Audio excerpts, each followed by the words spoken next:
I, 32F, have an older sister Sarah, 35F, who has been my rock throughout my life. Our story goes back to when we lost our parents in a terrible car accident when I was 15 and she was 18. Instead of going to college, Sarah took on the responsibility of raising me. She worked 2 jobs, one at a diner during the day and another as a bartender at night, just to make sure I had everything I needed. I remember how she would come home exhausted but still make time to help me with my homework or listen to my teenage drama. She made sure I never felt the absence of our parents too deeply. Growing up, Sarah was more than just a sister to me. She was my best friend, my confidant, and my mother figure all rolled into one. She sacrificed her own dreams so I could pursue mine. When I got accepted to college, she insisted on paying for it even though money was tight. She wouldn't let me take student loans or work part-time, saying she wanted me to focus solely on my studies. I always felt guilty about it, but she would say that seeing me succeed was all she wanted. I met James, 34M, at a friend's party 7 years ago. He was charming, successful, and seemed to genuinely care about me.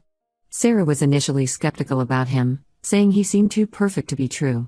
But after a few months of dating, she completely changed her tune and became his biggest supporter. She would often invite us over for dinner or plan weekend trips together. James and Sarah got along so well that sometimes I even felt a bit left out of their inside jokes and conversations. We dated for 3 years before getting married. Sarah threw herself into wedding planning with such enthusiasm that sometimes it felt like it was her wedding rather than mine. She insisted on being my maid of honor and organized everything from the venue to the flowers. The wedding was perfect, and I thought I had everything I could ever want: a loving husband and an amazing sister who got along great with him. The first few years of marriage were wonderful, or at least I thought they were. James was attentive and loving, always surprising me with gifts or planning romantic dates. If he sometimes worked late or had to go on sudden business trips, I never questioned it because I trusted him completely.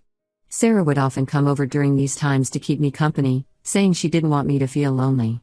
Everything changed 8 months ago when I discovered that James had been cheating on me with multiple women. It happened by chance. I was using his iPad to watch Netflix when messages started popping up from someone named Lisa. The messages were explicit and made it clear they had been seeing each other for months. When I confronted James, he initially tried to deny it, but then more evidence kept coming up: other women, hotel receipts, secret phone bills. I was devastated and immediately moved out of our house. Sarah, being the amazing sister she was, took me in without hesitation. She helped me find a divorce lawyer, attended all the meetings with me, and held me while I cried myself to sleep many nights. She seemed just as angry at James as I was, calling him every name in the book and promising me that karma would get him eventually. The divorce was messy but finally got finalized 3 months ago.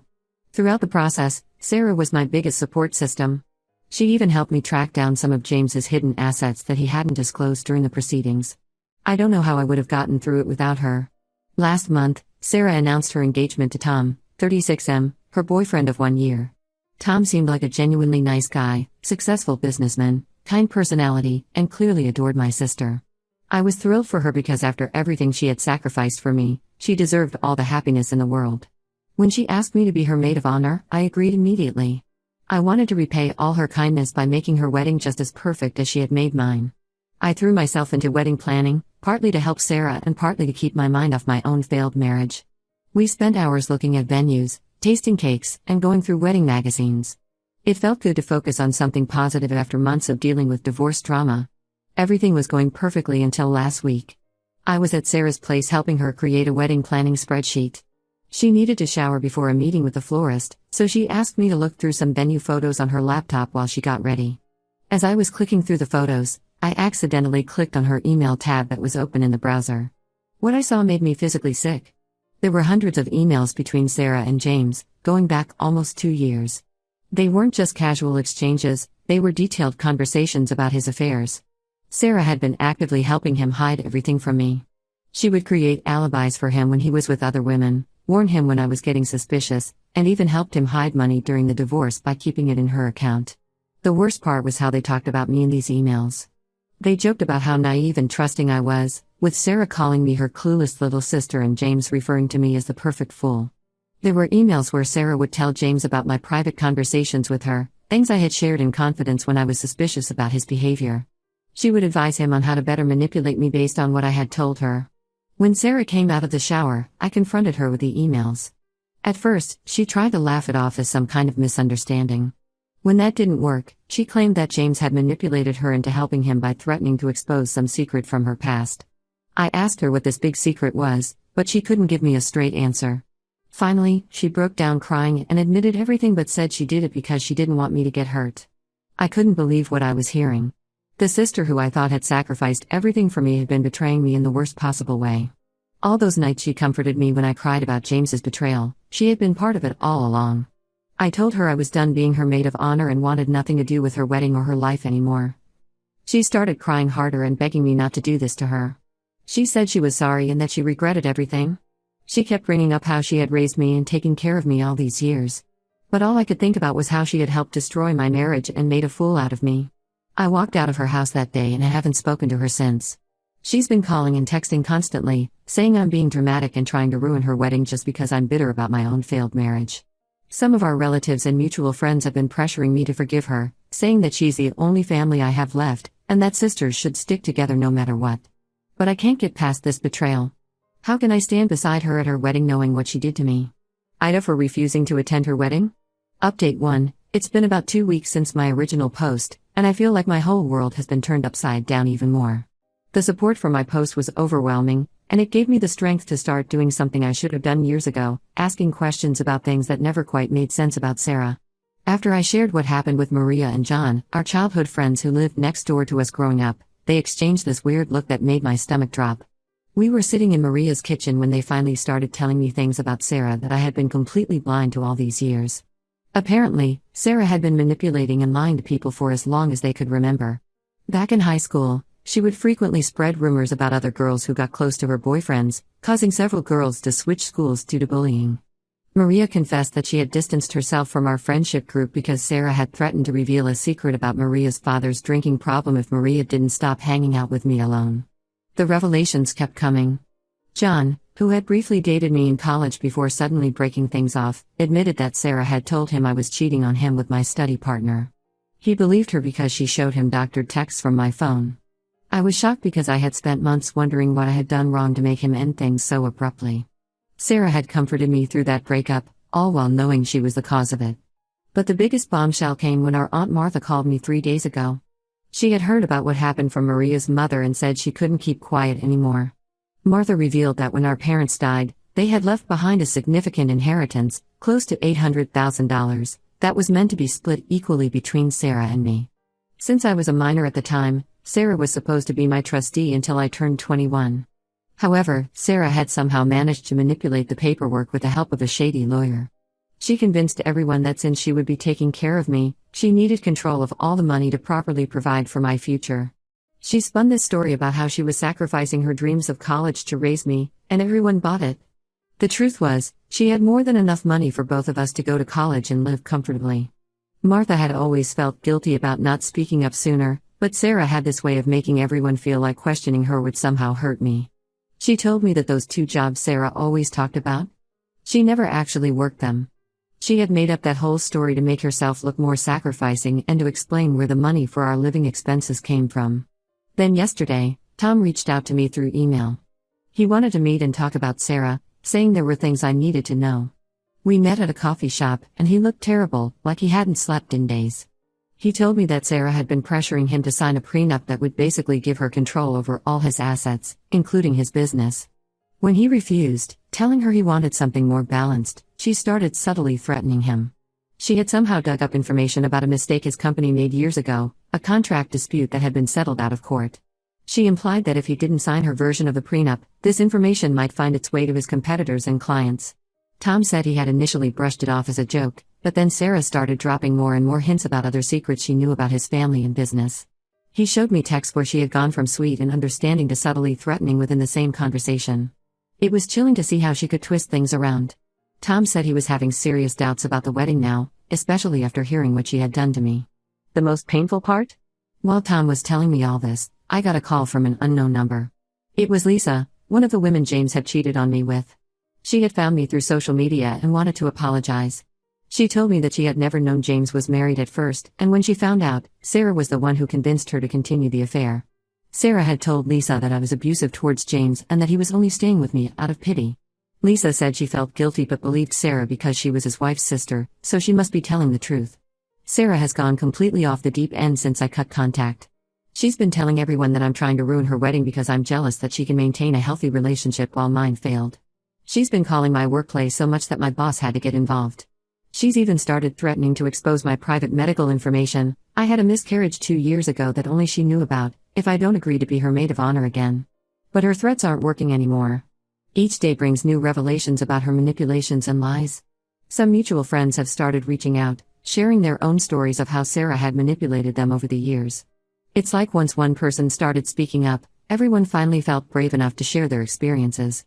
I'm still processing all of this information.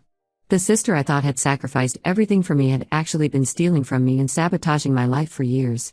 Every time I think it can't get worse, something new comes up. I've started documenting everything and have talked to a lawyer about possibly recovering my portion of the inheritance. For now, I'm standing firm in my decision to stay away from her wedding and her life. She's no longer the person I thought she was. I'm not even sure she ever was that person. Some family members are still pressuring me to reconcile with her, but now that I know the truth, there's no going back.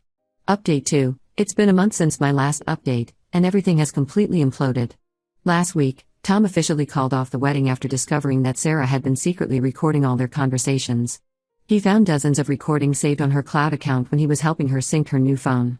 The recordings weren't just of their regular conversations, she had been specifically trying to catch him saying things that could damage his reputation or business if taken out of context. The final straw for Tom was finding a folder titled Leverage on her laptop.